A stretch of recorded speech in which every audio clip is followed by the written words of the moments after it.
Hey guys, I was thinking about how Satan uses our sin against us and how we can trap ourselves further and further into sin if we're not wise. When we sin, say like a sexual sin, for example, someone commits a sexual sin, God immediately after the sexual sin, the act of the sexual sin, shame comes upon you. I mean, this is literally a thing in our culture, especially men. It's called post-nut clarity. You literally feel ashamed. I remember seeing this meme on Facebook. I mean, it's true. I mean, it's funny actually, but it's true.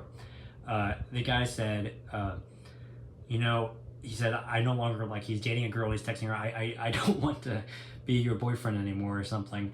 And she says, why? And he's like, well, I just masturbated about you and now I feel like I don't like you anymore. Why? Because he just sinned and now shame comes upon him and he realizes he was just using a woman for sexual exploitation, which is all the time what any sexual sin is, just sexual exploitation in the eyes of God. And that's the only eyes that matter.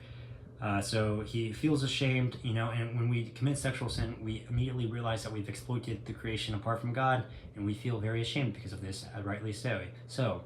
But when we feel ashamed like this, and God becomes a harsh judge because of our shame, Satan wants us to run away from God and to feel like God is unapproachable, and that's just how we feel. It's just true of how we feel.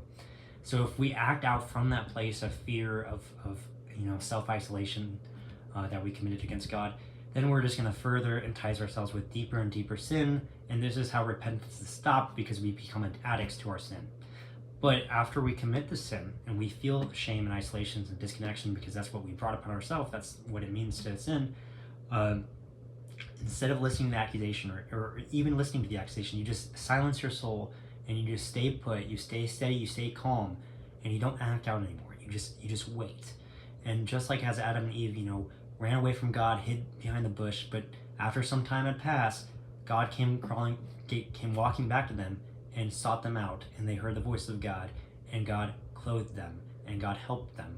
That's what we need to do. When we sin and we're hiding from God, we're running away from God, if we just stop and hide behind the bushes, don't go anymore, and wait for God to come find us, and then he can help us and he can restore us. But Satan wants us to keep going further and further into the forest, to go farther away from God. And as long as we're running away from God and God is falling behind, God is not going to necessarily stop us from doing our wills. He's going to wait for us to kind of steady ourselves and for him to find us again. And that's what we have to do when we sin. After we sin, steady ourselves and wait for him to come back, and then repentance will come, instead of following Satan deeper and deeper into sin and abandonment from God.